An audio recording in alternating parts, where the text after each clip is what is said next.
नमस्कार विद्यार्थी मित्रांनो, मी डॉक्टर निवृत्ती राठोड, सहाय्यक प्राध्यापक भूगोल विभाग, कर्मवीर काकासाहेब वाघ, कला विज्ञान व वाणिज्य महाविद्यालय, पिंपळगाव, बसवंत. आज आपण वेगनरचा भूखंड अपवहन सिद्धांत पार्ट 2 यावरती आपण चर्चा करणार आहोत. मागील तासामध्ये वेगनरच्या भूखंड अपवहन सिद्धांताचे स्पष्टीकरण आपण पाहिलेले आहे. आज आपण मुख्यतः भूखंड अपवहनाच्या दिशा आणि त्यास कारणीभूत असणारे बल यावरती आपण चर्चा करणार आहोत. त्याचबरोबर या सिद्धांताच्या स्पष्टीकरणासाठी वेगनरने दिलेले पुरावे आणि टीकात्मक परीक्षण यावरती आपण चर्चा करणार आहोत. सुरुवातीला विषुववृत्तीय हालचाल. विषुववृत्तीय हालचालीमुळे आफ्रिका व युरेशिया हे भूखंड एकमेकांजवळ ढकलले गेले. या दोन भूखंडाच्या दरम्यान असलेल्या 33 समुद्रामध्ये गाळाचे निक्षेपण झाले आणि त्या भागावर दाब निर्माण होऊन आल्प्स व हिमालयासारख्या महाकाय घडीच्या पर्वताची निर्मिती झाली. आफ्रिका खंड आणि त्याचबरोबर त्या ठिकाणी युरेशिया खंड या दरम्यान 33 नावाचा समुद्र होता. ज्यावेळेस आफ्रिका खंड आणि युरेशिया खंड एकमेकाच्या जवळ आले त्यावेळी या 33 समुद्राच्या गाळामध्ये त्या ठिकाणी दाब निर्माण होऊन घडीच्या पर्वताची म्हणजेच त्या ठिकाणी हिमालय पर्वताची निर्मिती झाली.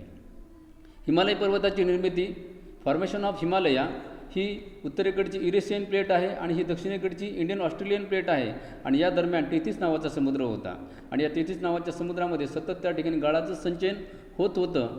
ज्यावेळी युरेशियन प्लेट आणि इंडियन ऑस्ट्रेलियन प्लेट एकमेकाच्या जवळ आल्या त्यावेळेस या ठिकाणी या गाळावरती त्या ठिकाणी दाब निर्माण होऊन घडीच्या पर्वताची निर्मिती झाली. म्हणजेच त्या ठिकाणी हिमालय पर्वत त्या ठिकाणी निर्माण झालेला आपल्याला दिसून येतो.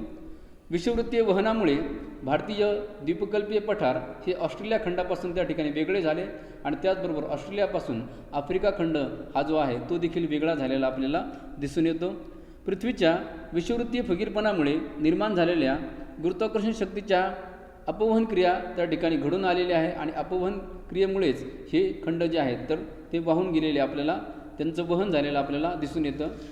द्वीपकल्पीय पठार हे जे आहे ऑस्ट्रेलिया खंडापासून त्या ठिकाणी वेगळं झालेलं आहे, अलग झालेलं आहे. हे आपल्याला या इमेजच्या साहाय्याने त्या ठिकाणी सांगता येईल. ही ऑस्ट्रेलियन प्लेट आहे म्हणजेच त्या ठिकाणी ऑस्ट्रेलिया हा खंड आहे.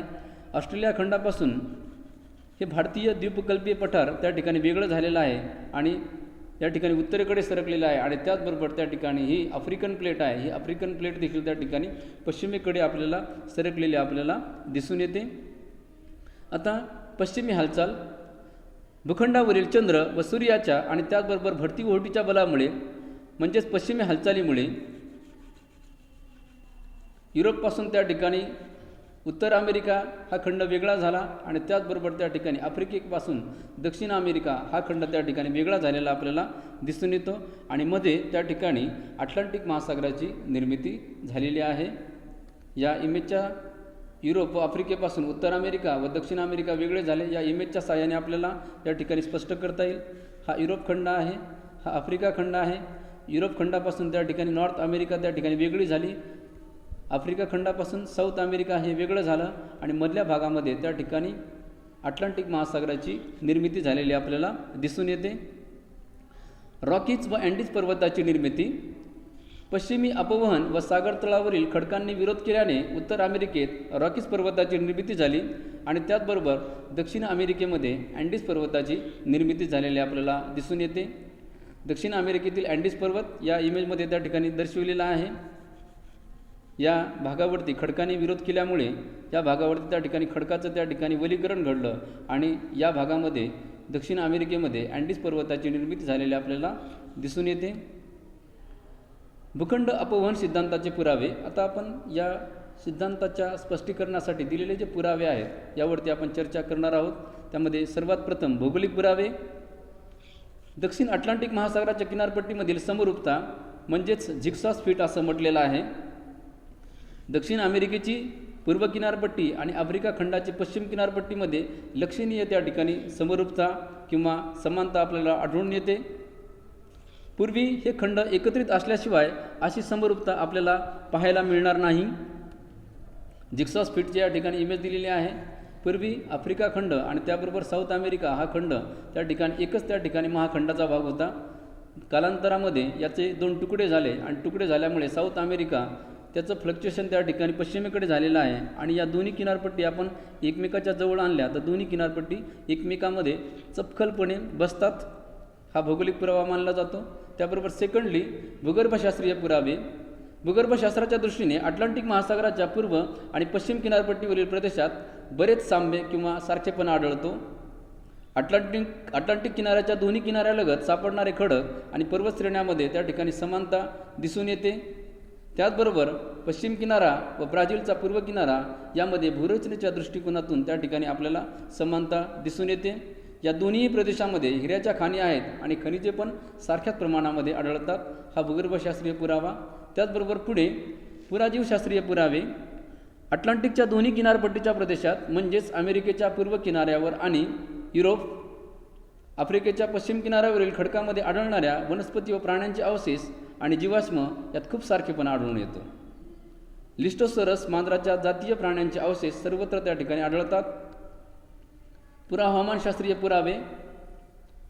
संयुक्त संस्थाने व ब्रिटन आणि अंटार्क्टिकामध्ये कोळशाचे साठे आहेत.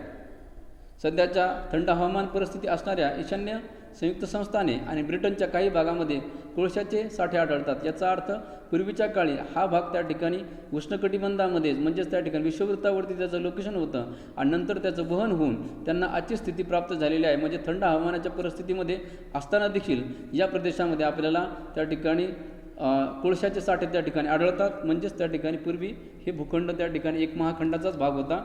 ही भूखंडे अपवहन या क्रियेमुळे त्या ठिकाणी निर्माण झालेली आहेत. खंडाने विषुववृत्तीय स्थान प्राप्त केल्यानंतरच कोळशाच्या खाणी त्या ठिकाणी किंवा साठे निर्माण होतात.